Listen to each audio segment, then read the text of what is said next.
Hey gun people, gonna talk about this Comey hearing. If you watched it, if you didn't watch it, when's picking up, of course I'm filming, go figure. So I'm trying to get in the shade so I can read my notes here. The Comey hearing, Comey just testified. I'm gonna put a link in the description. If you want to read Comey's pre-release statement about his memos. He did a 7-page document. I put it up on my website. I got a link, so I'll put it in the description. I'm also going to put a link to, they mentioned the Steele Dossier. I'm going to put a link to that if you want to read that. You don't have to read it. I'm going to cover it real quick, but I just kind of looking at this hearing. I mean, it was so, and like most hearings in government, you got to watch it with a critical eye, because you could tell the people that were asking questions that wanted to believe Comey and Trump's bad, they would frame their questions and give their speech. You know, 90% of all statements are 90% of all questions are statements in disguise.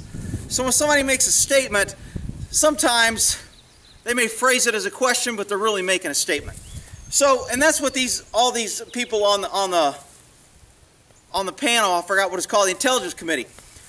So, some of the things that were covered that I thought was important and I thought was telling from an investigator standpoint, or looking at it from a government kind of understanding how politics and things play, being involved in it throughout my life, I'm going to kind of give you my take on it. Now, people will disagree and I say I'm taking Trump's side. Trump made a couple of mistakes and I don't necessarily agree with it. But for the most part, I don't think there's anything here. I think there's a lot of, let's make a big deal about nothing because we hate Trump, and if we can get the media to keep saying it, and we can get all the Democrats and the left wing crazy to keep saying it, next thing you know, somebody will believe it, and then Trump will lose credibility, and then we slow down his agenda about America first, and then we can make him out to be a bad guy. Whatever. If you fall for it, you fall for it. So let's glass off so I can read my little notes here. So Comey starts off in his testimony. He says, "I know I serve at the pleasure of the president."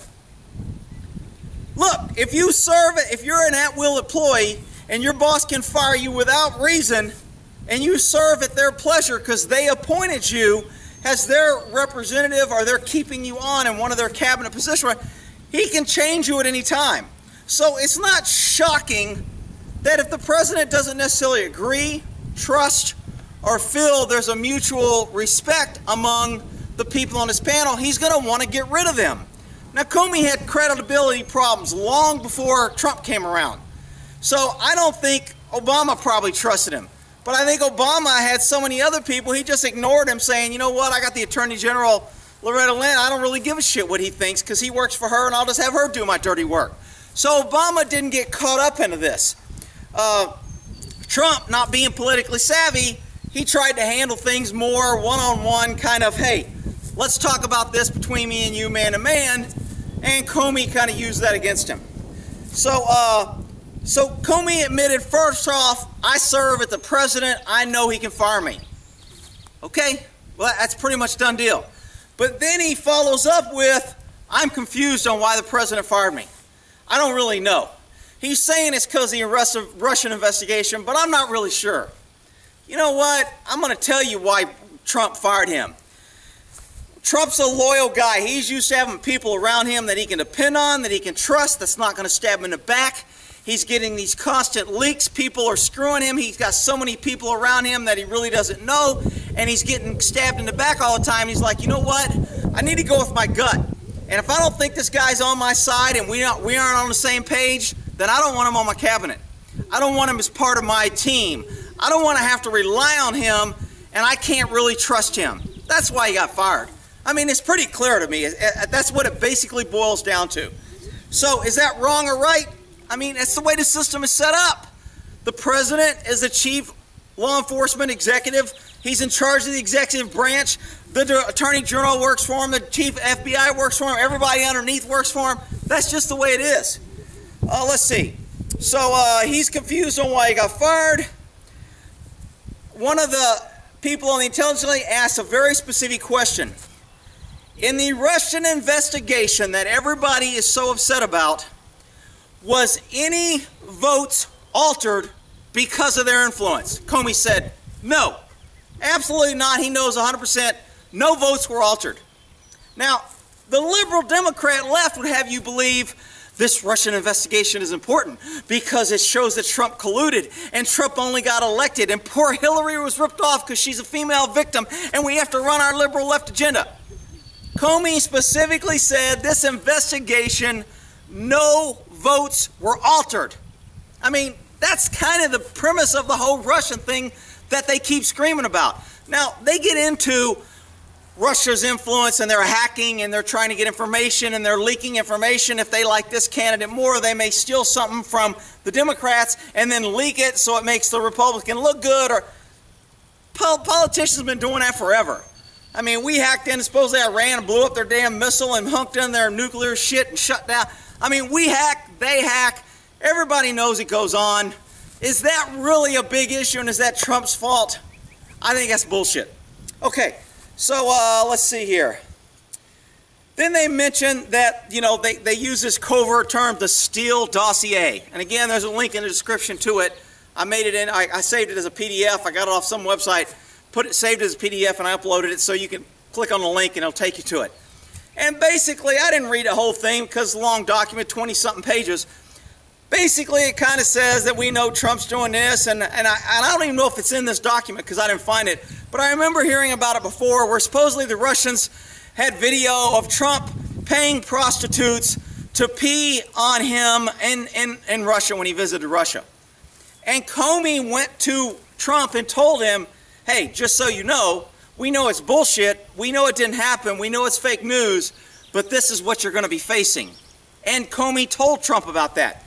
Now, Comey testified, I didn't want to make Trump think that I was J. Edgar Hoover and I was holding something over his head and I had dirt on him, so therefore he better play nice with me. So I was very careful about bringing this up.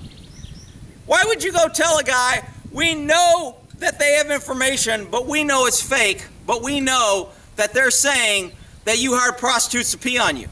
So to me, he was playing J. Edgar Hoover. He was trying to intimidate Trump, and he was showing Trump, you know what? We know shit on you. Don't fuck with us, and we won't fuck with you.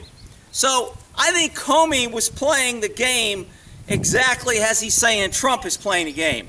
And I think Trump might have been playing the game a little bit too. I'll get to that in a second. So they said, how many Russian intrusions do we know about? Comey said, absolutely, there was plenty. There was hundreds, if not thousands, of Russian hacks. Somehow, we're only focusing on one that deals with Trump and poor Hillary as a victim and Trump's collusion with Russia through Flynn is what they're trying to connect the dots. Now, Flynn was dismissed. Flynn supposedly had contact. It was peripheral. All candidates do it. All foreign countries. They even asked Comey, is it normal for foreign countries to try and contact people in incoming administrations or in change of administrations to get to know them and to start conversations? And Comey said, yeah, that's normal. So they're saying what Russia did with Flynn was normal, but somehow it's wrong. I don't buy it. And I think Comey, I said this before in another video, he's a pussy. He called himself a coward, kind of like, oh, I didn't want to stand up to the president. I didn't know how to tell him. He played the victim a little bit, and it just tells me he's a pussy. You know, if you're my boss and you're giving me code and we have to talk in secret language and I have to interpret, something's wrong there. I'm a clear guy. I'm an A, B, and C guy. If you say A, I know B, and we connect C, I'm good to go. But if you start talking X, Y, Z, and I'm over here going, what the hell is he talking? I'm going to ask you. I'm going to say, I don't understand. You need to make this clear. I'm confused. Are you saying this or are you saying this? I'm going to hold you accountable. Now, a lot of bosses don't like that. That's why I'm kind of looked at as, you know, a difficult employee, so to speak. But I'm just not going to be confused. You're not going to play this, you know, when the music stops, I'm the only one standing without a chair. So Comey is kind of saying now, well, I felt and I feel, and he interpreted, and the way he said it, and the context of the meeting, and the way he kicked yeah, I mean, I agree. You could reach that conclusion, but I don't think it's there. I think he's reaching. So there's thousands of hacks. Comey he gave memos of his documents to a friend of his to give to the media. So they ask him, hey, if you're this great, upstanding guy, wants to do the Constitution, wants to do the right thing, why didn't you just give the document to the media? Well, I kind of felt like it would be like feeding seagulls. If I gave them something, they would all come. And everybody laughed, and I'm like, look, that was a Weasley move. You had documents, you had the proof, you gave it to the media through your buddy so it could leak out and make Trump look bad to make you look good. That's the only reason he did that. I mean, if I got documents, I'm going to the freaking media. When I was fighting that DA, I went to the media and I gave them documents. They didn't print it, but one agency, a couple agencies did, but most of the big agencies that were on the DA side, because he was government and they didn't want to get cut off, they didn't print it. So easy, Comey could have went to the media and said, look, I made memos of our talks. Here they are. I'm telling you, I have them. They're documented. You can make what you want out of them. He could have done that. He didn't. He played the Weasley pussy move. He gave it to a friend so his friend could do it to cover his ass because he thought his world was coming down around him. Well, you know, whatever. He made the comment, Comey, I thought the president might lie in the future. That's why I felt the need to document it. Really? So you felt he might lie, so you documented it? I didn't just say I documented it because I'm covering my ass. I documented plenty of meetings with plenty of my bosses, and I made memos. Not because I necessarily thought they were lie. One is to refresh my recollection of the facts later. It keeps a good running log, and it gives me more credibility when I tell my story. I have stuff that I wrote down at the time it happened, so it was fresh in my memory. Therefore, it would be more likely to be more accurate. And in a court of law, that holds more weight. If I make notes 5 minutes after a conversation, that document is considered more believable than if I make notes a year after a conversation. I mean, it's just common sense. Was my memory better when it happened, or was it better a year later? So, I mean, he could have just said I made notes. We didn't. He said I didn't make notes on any other president, but I only made it on Trump because I thought he might lie. That shows a clear bias that he didn't like Trump and he didn't trust Trump. And Trump's no fool. And I think Trump read that, he understood that. He can tell when you interact with somebody if they really trust you or if they're packing sand up your butt. And Trump knew that. He didn't trust him. He didn't think he was loyal. That's why Trump brought up loyalty. And that's why Comey testified that, well, I wouldn't say I was loyal. I said I'd be honest. And then we compromised on honest loyalty. They were playing word games because Comey wouldn't say what he really believed. So Trump was trying to guess and not wanting to step on his dick and do something wrong. So they were playing these word swords, and now they're both caught up into who do we believe. Let's see. Rubio did a pretty good job at questioning him. He got to the points. He asked very specific, and I'm not a big Rubio fan. But Rubio, I thought, did a good job at questioning him, pinning him down. And basically, I kind of think he just kind of said, look, did the president ever tell you to close an investigation? Well, no, but I felt and I thought, and it kind of seemed like, did he ever tell you? And Comey was up there testifying, I took an oath, and the FBI is this great organization, and we're so perfect, and we always stand for right and justice, and really? So you thought the president was going to lie? You're making memos about your conversations. You're now implying that he told you to stop an investigation, yet you're super loyal, always do the right thing ass, didn't start an investigation, didn't make an official memo, didn't notify officially your boss, didn't send somebody to the president and say, hey, you're being improper, didn't stand up yourself and say, Mr. President, I work for you and you can fire me and I serve at your pleasure. But you calling me in here and saying this gives me the impression that you're trying to influence this investigation. And I'm supposed to be independent, and I'm going to do my job independently until you fire me or you order me not to do it, and then I'll quit. But we need to be clear when I leave this office, and Comey didn't do that because he's a freaking pussy. All right, I digress. I don't want to get into anatomy. Let's see. He documented it. So then they got into Hillary, of course. They brought up, well, you brought up Hillary and you cleared her. Why didn't you clear the president? You had all these leaks about this investigation. You've had all these leaks about Russia. We know everything about the investigation. The only thing that hasn't leaked, which Comey testified to, the president wasn't an investigation, and there's no evidence connecting the president to anything. That's why he's not under investigation. Those two things never leaked to the media. Yet all this other shit leaked. Well, I don't trust the media. I don't trust the government. I don't trust Comey. I probably don't trust Trump 100%. But in the government, probably Trump's the only one that hasn't been corrupted enough to where I think he's in the same swamp as the rest of those freaking idiots on that panel. Let's see. Feinstein and this Senator Collins from Maine. Jesus Christ, if you look at these two people talking, I mean, I don't even know how they freaking go to bed. They're sitting up there and they're shaking so bad because they're so out of fucking touch with reality that, they can't even form a great thought. McCain, he's right behind him. McCain's calling freaking Comey the president.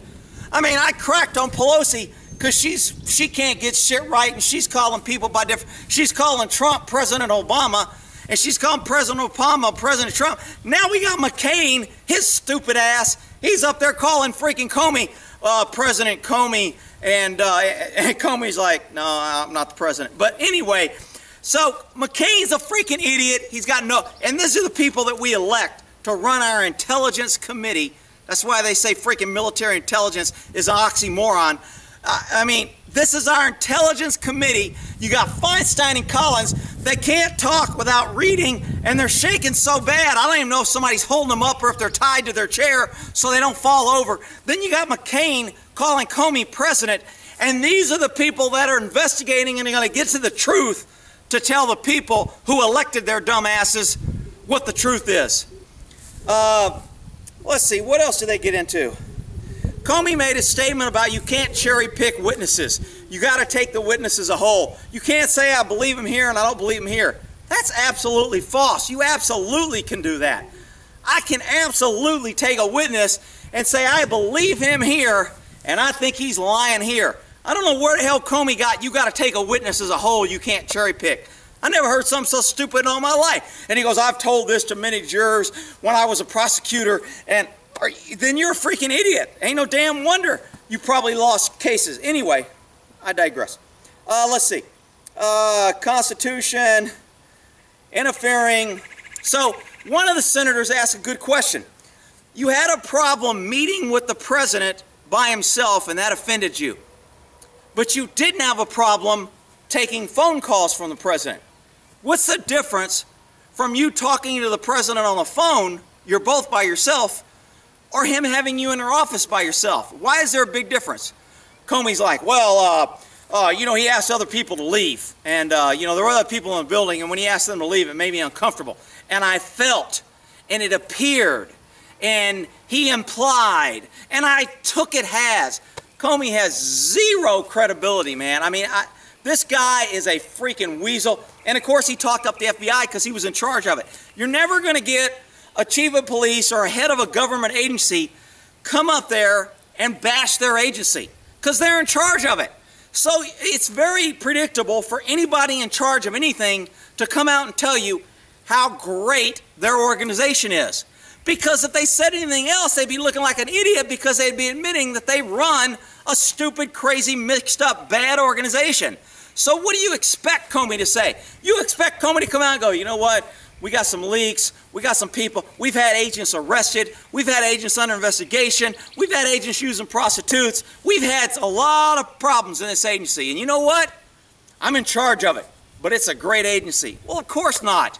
He's going to protect his agency. Every government's going to protect their domain. Every boss is going to protect their area. If you talk to a supervisor or chief at a police department, they're going to protect their area and say, we got good officers. We got high integrity. Well, I mean, who's going to say not if you work for that organization and you're in a hierarchy or in a higher food chain? I mean, that's pretty predictable to me. All right, hang on.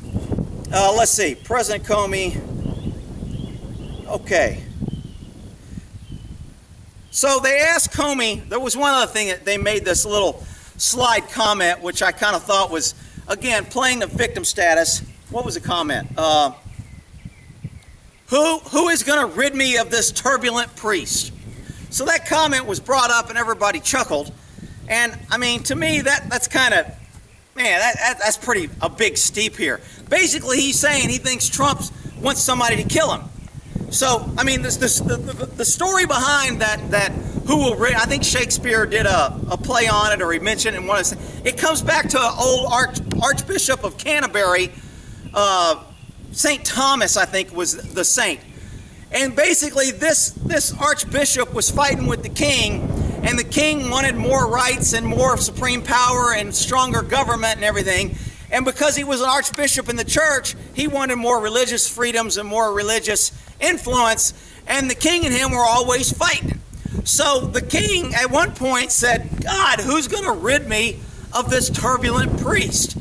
And some people took that as he wanted him to kill him, so these 4 guards that were low down in the totem pole went and killed this St. Thomas. Now he's a saint because he's dead. So they went and killed him based on the king's statement, who will rid me of this turbulent priest? So Comey brings this up in the hearing like, oh, I was being so tough on Trump that he was going to put out and kill me, and that's why he fired me, because he wanted to rid me and get rid of me. Whatever, dude. So, I mean, what came out of the hearing in my view, the Republicans kind of made some good points for Trump. The Democrats kind of made some muddy water and bad for Trump. Nothing really came out of it that we didn't know. Comey's still a weasel. Comey made documents. Trump might have messed up. I mean, I think Trump just got into that, hey, let's talk man to man, instead of thinking ahead. I mean, look, Trump can fire him. Trump could have been a weasel and snuck around and used the Attorney General to do his dirty work, but I don't think Trump's that kind of guy. He's more of a in-your-face kind of, hey, I call it like I see it, and if you don't like it, tough. So he went straight to him, and what Obama or some of the other career politicians would have done is they would have got their chief of staff to talk to the Attorney General, and they would have went to the second, and they would have went to someone friendly, and they would have had all these hidden messages to come back to Comey to say, hey, Trump's not happy with this investigation, finish it. I think what Trump should have done is, look, this investigation is lagging, and it's causing a cloud, and he did say that, but he didn't go far enough. He should have went, you need to put all the resources you need, but this investigation needs to have a damn conclusion within 60 to 90 days, and I want it either closed, or I want charges filed, or I want to know the status. As a matter of fact, I want a status every week of what progress you've made on this and where's it going. And you're going to brief this person, my chief of staff or somebody, or the Attorney General, and I want updates, because this damn thing that you keep saying, we're working on it, is still being run around the media with leaks, making everybody look bad and impugning my integrity and my ability to do my job. That's what he should have said, and he didn't. He tried to be nice. He tried to go to him and go, man, I just wish this thing would end. I wish we'd get a conclusion. I mean, Trump even said, hey, if you find something about my people that were doing something wrong, he goes, that's good. I need to know about that. He never told him to stop it. He never ordered him to stop it. And no one else ever ordered him. Comey felt. And of course he feels that way because he just got fired. And he probably smart enough to know the writing was on the wall that Trump didn't trust him and he didn't trust Trump, and they were both kind of bumping heads, and he knew the end was near. You know what? It is what it is. I don't think anything great came out of it. I don't think we found out anything fantastic. Personally, I don't think there's anything there. At the end of this, millions of dollars, a lot of time wasted. What's going to come out of this is, hey, the Russians tried to hack. They didn't influence votes. We don't have enough evidence to prosecute anybody in the Trump campaign, and we're closing the investigation.